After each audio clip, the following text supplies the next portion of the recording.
Welcome, everyone, to episode 14 of Talk Exchange. Today, we have with us Aaron Bortz, who is the president of the Perrysburg, Ohio chapter, and he's going to offer some advice on membership, fundraising, and service. As a very successful entrepreneur and chapter president, Aaron offers some really great insight into all of these topics. So we hope you enjoy today's episode. And as usual, if you ever have any questions or comments, contact us at the national headquarters, and we will be sure to include those into some of our future episodes. Always looking to improve, and we really want to make sure that this show is something that all of our members enjoy and they get a lot of value from. So again, send us your feedback. We'd love to hear it. On to the show. Welcome to Talk Exchange. I'm Tracy Edwards. I'm super excited today to be joined by the president of the Exchange Club of Perrysburg, Ohio. Aaron Bortz has done a great job in almost renovating and revitalizing this historic club that we've all gotten to know. You know, they win awards, they perform community service, they fulfill Exchange's mission with excellence. And you're now serving as the president. Welcome, Aaron. I am. Thank you. And thank you for having me and the kind words that you said. I appreciate that. Absolutely. So tell us a little bit about how your journey in Exchange started. How did you get connected with this awesome club to begin with? Yeah. So we were at a farmer's market in downtown Perrysburg, and my daughter and I went for ice cream, and I ran into a gentleman who's no longer an Exchange member, but he was with a current Exchange member, Tommy Struwood. And they called me over and they said, "Hey, do you know anything about Exchange Club?" And I said, "Well, I have an uncle who used to be in the Exchange." Nice. And so they invited me to a meeting. Where I was at in my life at that point was my kids were starting to get older. I have 4 kids, and it seems like there's that span of about 18 years where you just can't do anything but focus on the kids and getting everybody around, and you still have to do everything and make everything for them. So I was kind of at the point to where I thought I had some more time to do some more things outside of just raising kids. And I've wanted to be part of a service organization for a long time. I didn't know much about, I know there's many of them, but I didn't ever dig deep into any of them because I never had time. And I said, I'll go check these guys out and see what it's all about. And then I walked in and like I was saying earlier, I walk in and there's my junior high principal, my grade school gym teacher, parents of friends of mine who I grew up with and graduated high school with. So it was a really warm and welcoming place. They accepted me, instantly with arms wide open, and sat through the first meeting, saw what it was all about, filled out the paperwork, and I accepted their invitation, and I guess the rest is history. Now I'm president. It is. I want to go back to something you said, though, which I think is so interesting. We talk about this a lot because clubs sometimes talk about what is the ideal member. And sometimes they talk about millennials, right? Like we need to get young people. And really, that perfect sweet spot is where you were when that gentleman found you at the farmer's market. Every good story starts with, "I was at the farmer's market," though I love that, right? But thinking about the fact that, people who are at that point in their life where their kids maybe are on the edge of graduating high school. And I know even for me, it was a great time in my life to get involved with Exchange. My son had graduated from high school, and suddenly you find yourself with a little more time, right? So a little more money that you didn't spend on everything they did then. And people, when parents are so involved like you were in your child's lives, and now you do have that time and you want to do something that somewhat resembles that type of service, that type of involvement, Exchange can really fill that void, right? Have you found that? Absolutely. Absolutely. The more it's one of those things, I think service organizations are, you get out of it what you put into it. Yes. And so you really want to get in, dig in, find out what it's all about, see where you can pitch in. And, I remember the first thing that they told me, and the thing I tell all new prospective members is, we have a big group. You don't have to participate in everything. Right. So, and there's guys who are really good at this and guys and gals who are really good at that. And so don't feel like it's this overwhelming commitment to where you have to be at every single meeting. You have to be at every single function. A lot of our functions, because of some of the things we do, which we'll touch on later, I can't be at. They're done during work hours. And our, a good majority of our group is retired. So they have time to do these great things. But, not everybody can do the same thing at an organization like this. And I think we have a nice, well-rounded group where every hole is filled, and we don't seem to have problems getting things done. That's awesome. But I think that that's partly because of the synergy and the energy that you've created in that club. It's been so great knowing that club for so many years. I've seen you kind of renovate and revitalize the members of the club. And it's been so fun and so exciting to watch. And tell us about how that happened. It has been fun, and it's been a lot of thought, but I wouldn't call it a lot of work because it is enjoyable. And one of the first things that we did when I became president was, I thought we need to get some new members in. Right. And I don't think we'd added a member maybe since I joined. Maybe one came. I'm trying to remember. Yeah, because Bill Dupke came. So Bill and I put our heads together on things that we could do. And, I was making a big ask of the group to do things differently than maybe we've done for the last 25, 30 years. And we we've got a lot of legacy guys there. We got guys with Right. 30, 40 years. And so the first thing I did was we joined the Chamber of Commerce. So what did they think when you came in? Now you're new. Now you're the president. You said, "I hold it. I want to do things a little bit differently." So when I got sworn in as president, I had an agenda that I typed up and that I read to the group of the things that I wanted to do. And I wasn't sure how it was going to go over because it was a lot of the same, but it was a little bit aggressive in terms of going out there, and we want to do more membership. We want to do more fundraising. We want to do more fund giving, and that is going to require some more energy from the group. We've got a lot of guys who travel to Florida for the winter. Right. But the first thing I did was I came in, I joined the chamber, I went to the chamber meetings, and I started bringing new prospective members in.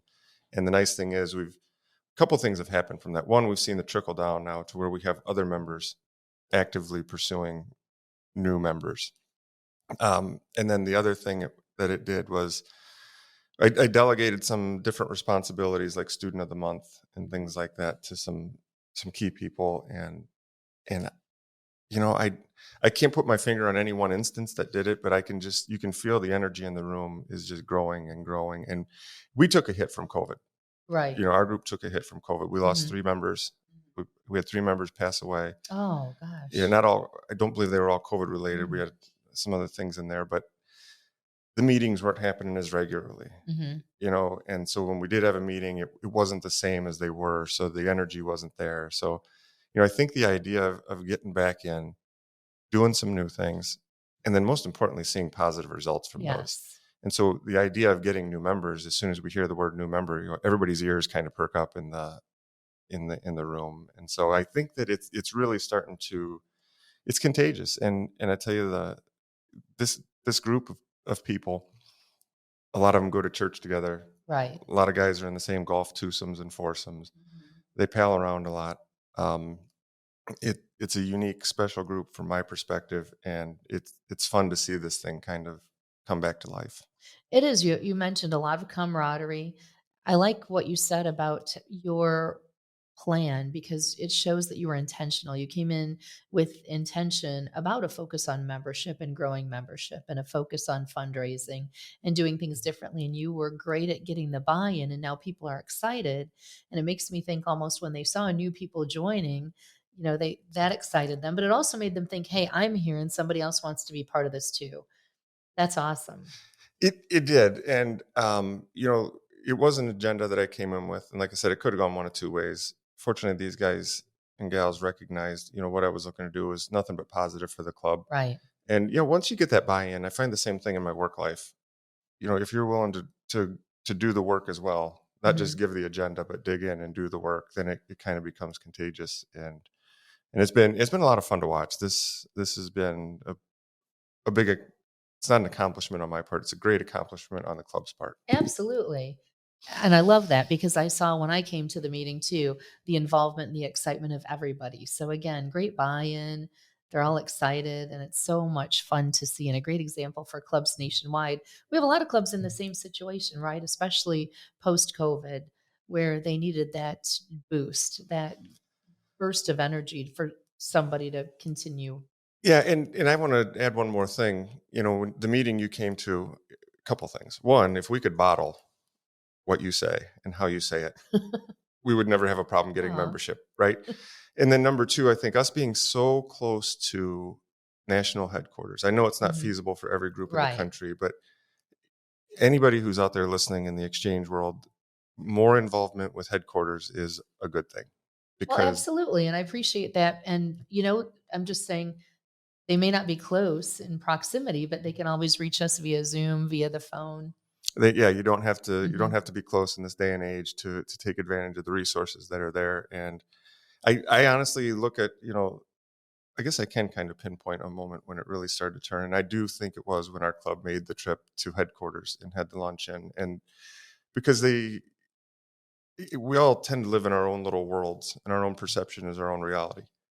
When they got in, and I think they saw the history of the Exchange Club, who the past members were, we got past presidents and some of these Right. other people that have been involved in the exchange. And it kind of refocuses your mission, and it gets you re-centered back on what the club is, what it's about, and why we're all there. Well, you're right. It's interesting working at a place where there is so much history, right? Walking to our offices and you see the wall of presidents, and these people go back. And I always think about our founder, Charles Berkey, founded Exchange almost 112 years ago. When he did that in Detroit, can you imagine if he knew that now, we have more than 630 clubs in more than 18,000 members in all these states. And it's amazing because you take that history combined with a model that we've modified to make it relevant in today's society. That's a huge accomplishment, and it speaks volumes about all of our clubs and all of the resources we can offer those clubs. Yeah, and I think that's a big part of it is staying current as an Yes. organization in a very fast changing world, and Hmm. also in a world where you don't have as many people worried about other people. And the service organization thing, I think we had an increase in membership this year, and I think most other Yes, service clubs were down. that's right. So that's a testament to again what's available resource wise for us on our own, yet also with headquarters and being able to take advantage of everything you guys offer. Well, absolutely. And it's cool too when you're connected to a club, you really see that people do want to get involved, right? Like I've heard you say that you go to these Chamber of Commerce meetings and you're able to get people to a club meeting. So many times we hear people don't want to join, people don't want to get involved, but really, you know, there are so many people, right? And to generalize it and say, well, this person or two that I asked didn't want to get involved. But there's a whole group of people out there that do. And the nice thing is I've talked to maybe a dozen people at the chamber meetings, and every one of them's positive, every one of them's a candidate. It's sometimes it's not now, Yes. again going back to the sweet spot. It's the people who have the time, and the young families doesn't always work out sometimes for them, Mhm. but they're on the hit list. It doesn't mean no, it just means not now. And there's Exactly. still a lot of conversations to be had at the chamber meetings. So we're very, very optimistic. And going back to speaking earlier about kind of my agenda and where we were going with it, I knew if we could just increase membership and get some new people in there. um, we've had a lot of diversification with our new members too. I Yes. think all but one has been female, in a male dominated group. Before that, we only had a couple of females in the organization. So it's been that's been a big part of it. So my thought was if we could just get some new membership in, then we can start working on the other stuff and it'll all fall into place. We'll get some new minds, some fresh bodies, some people who can take some more action. Absolutely. And it's working. And it's working. And I got to tell you, our group has embraced it because we're an established group.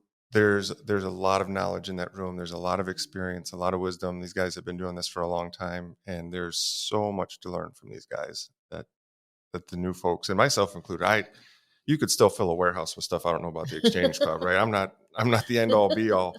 I'm just getting started. I don't have any plans of quitting anytime soon, Good. and I don't think you ever know it all in the Exchange Club.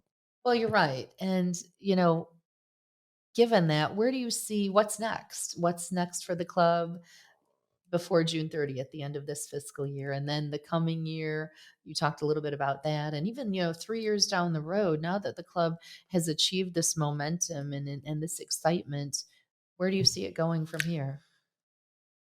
what I see in terms of what's next, I'm kind of looking to see, okay, who are we going to line up for the next few years, right? The Yes. succession plan, who's going to come in, who's going to be the next leaders of the club.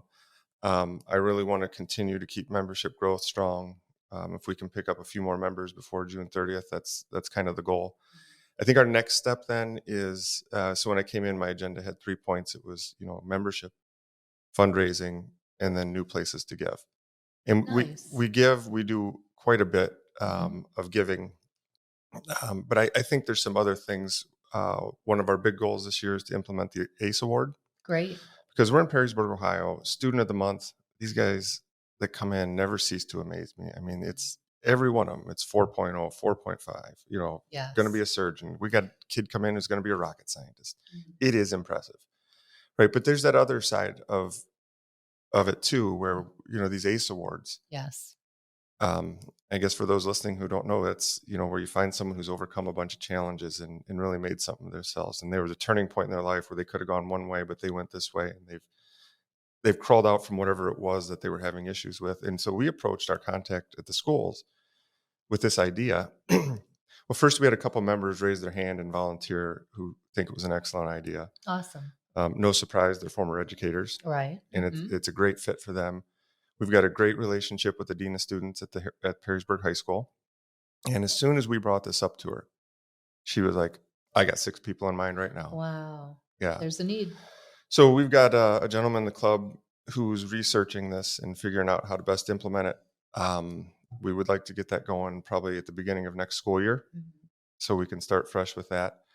And then, so that's one of the accomplishments that we want to get this year is add that in as well. And that's a great addition for every club. And your club will enjoy just, meeting those people and nurturing. And sometimes those turn into just lifetime relationships, right? Because you'll want to follow that student's journey, continue to be there to be mentors and to provide assistance. It's a beautiful relationship. And that candidate will also have the opportunity to potentially be considered for a district award and for the $15,000 national award. Yeah, exactly. And in the same vein of all these things is we're creating a list of all of our former students of the month. Nice. And so we're going to try and get in contact with several of them. We're working with the Perrysburg Messenger, the local newspaper, to dig through the archives and find out who all these guys were. And we would like to have a couple of them come back and talk to us and do kind of a where are they now? Yes. How did it go? Because at 18 years old, we all got a plan, we think, and then real life kind of hits you upside the head sometimes, and you got to kind of.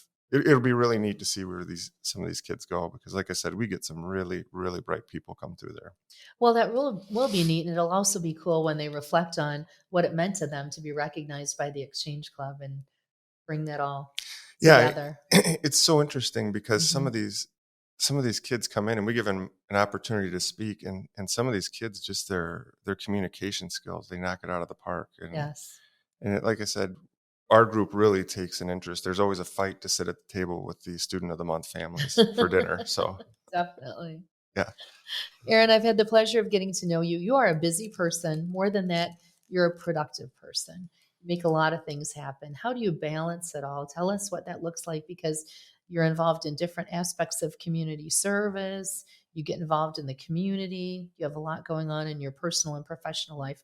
How do you do it all? And to the people who say they're too busy to get involved in a service club, what do you say to them and how do you do it? That it's funny. Because I get asked this at work a lot too, because I'm running 2 separate businesses out of one small office. We just opened a warehouse, and a business associate of mine who I work with quite often, he said, how do you do this? I said, I literally have to prioritize every single morning, right? Sit down, and I know who my top customers are. This is work related, but then this kind of bleeds down to everything. I know who my number 1 customers are. I know who needs answers right away. No exception. They get first come, or they get first dibs. And then I kind of go down the pecking order from there. I make sure that, everybody, either I get back to them or they know I'm getting back to them. But it's, the biggest thing that I've done in the last 3 years is I've surrounded myself with really good people. Yes. And when you can do that, that's the same thing I did at the Exchange Club, right? So we built our little team of people who are helping me handle all the different things, and, with the student of the month and new membership and, and getting other people in. It's I always had the personality, the mindset of I'll just do it myself. And once I started to learn to delegate and give things away, it frees up a lot of time, because I had 5 or 6 things pop up this week for the Exchange Club. I was overwhelmed. I was like, don't get overwhelmed. You know who can handle this. And I would delegate everything out to these guys. And then I'd get whoever needed to be together on the email chain. And I just monitor the emails to make sure it was getting handled. And I let them figure it out. And I don't have to micromanage every single thing. I used to be a micromanager. Really? Yeah. And I still am to a certain degree. Right. But honestly, it's, any organization is made up of good people. And whether that's a business or a service organization, it's leaning on the good people. Absolutely. Yeah. You have a good team. And then the same thing goes at home, right? So Right. I got a pretty darn good wife who handles things very, very well at home. Absolutely. I'll tell you a funny story. I remember when we first got married and had a couple of kids, I was traveling a lot. So I'd be gone for like 3 days at a time. I'd come home, and then it'd be like Saturday afternoon. And she'd be like, okay, I'm going to go and run some errands. I'll be gone for 3 hours. And I'm like, 3 hours? What am I going to do? Right. She's like, you were just gone for 3 days. Yes. So she definitely has that skill set. And so again, just more good people. The house is an organization too. Definitely. Well, you've done a great job organizing the Exchange Club of Perrysburg, and this is a great example for all clubs listening, and even for people who are listening who are not familiar with an Exchange Club. What do you say to them? I say, like I say with and this is my personality type again, is dig in, go check it out, do some research. There's so much available online now to understand these clubs. There's a lot of different options. The Exchange Club might not be right for 100% of the people, but maybe one of the other service organizations are. But like we were talking earlier, service organizations need to get my generation and the younger generations interested. There's always time. I will say this to anyone listening who doesn't think they have time. Nobody has time. We're all busy. Right? That's right. And I find that when Monday night comes around, it's our Exchange Club meeting.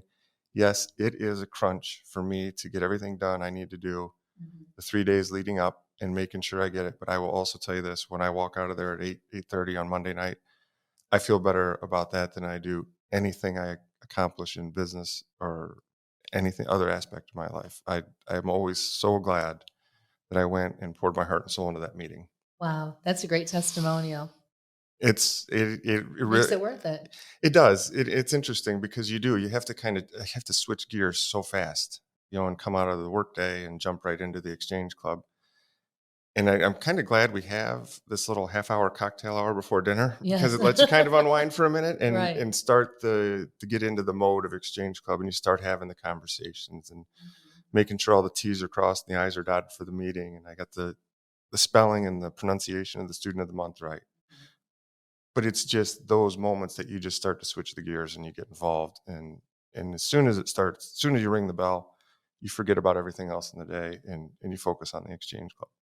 Well, that's awesome. And it makes me think that is an outstanding model, because you go in and you have some fellowship, get to reconnect with people, and relax a little bit, and then go into the business of exchange. You do. And we've got a great setting. We're at the Perrysburg, the Cariner Club there in Perrysburg. Yes. It's an old hunt and polo club, and it's just got a really nice, warm, relaxed setting. And you can't really walk in there and be in a bad mood. That's true. And so that helps. That does help. That is true. That helps. And the different personalities in the group, it's just, sometimes I just sit back and I enjoy watching all these guys interact. And like I said, they're friends, and you see them each ribbing each other about the football game the weekend before, or the guys' golf games or something like that.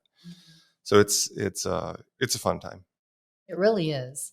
What advice would you give, Aaron, to a club who's listening, a club president who's listening, who maybe wants to make some changes in the club, maybe has people who are tired, kind of maybe stagnant in the club? What advice do you have for that person? The number one thing I think, and I think this transcends across business, family, and clubs, is you want to lead by example. But I think you need to have a plan, and you have to communicate very clearly what you want to do. Because if you just come in barking orders, so to speak, and you just start trying to make a bunch of changes, it ain't going to happen.